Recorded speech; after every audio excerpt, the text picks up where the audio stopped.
Jordan, DeShields, and Evans here for our discussion for the week. What is a resonant leader? Well, our textbook helped us to appreciate a number of things, and we had agreed on this as a team.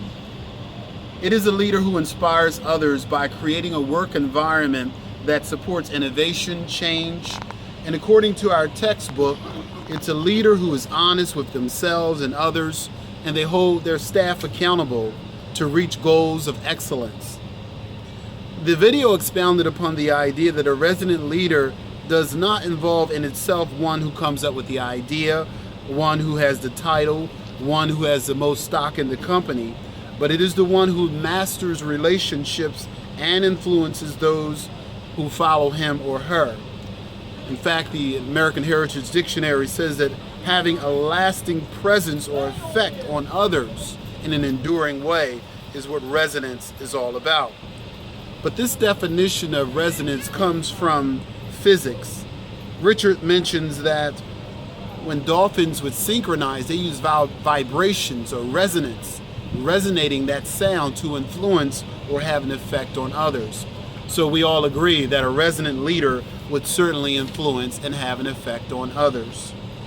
Here's an example. The captain mentioned in his book on page 54, he said that he vowed to treat every encounter with a person on the ship as the most important thing that he could do. So we understand that a relationship is the foundation and a good example of what a good leader has to be. He says, I've seen excellent relationships established with individuals by remembering their names, their backgrounds, their family names, what they were all about.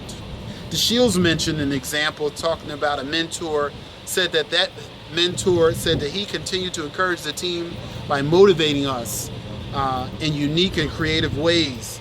It was in the real estate business that he gave practical, real life real estate experiences and encouraged their input. And so we understand real leaders or resonant leaders would get feedback from the team and to be able to encourage them and inspire them.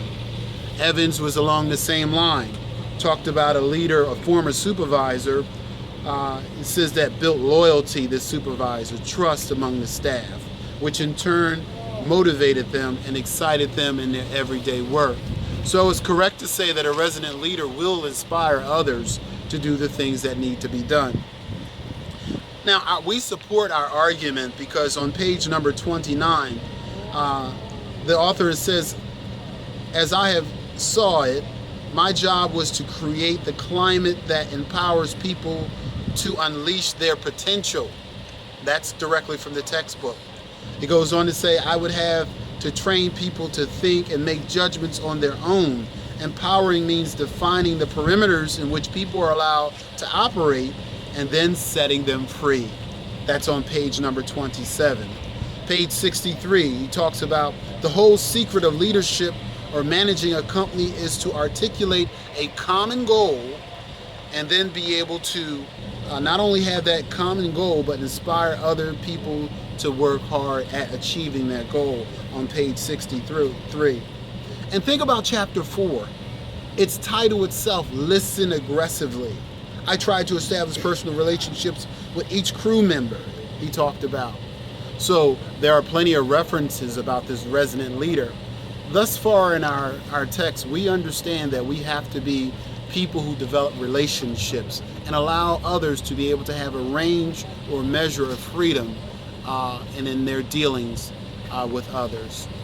So that's our posting. When you think about the ship there, the captain apparently must have had a massive ship like that and led people to where he wanted to. So as leaders, Evans, Jordan, and DeShields, we're going to continue to try to man our ship in the near future. Thank you.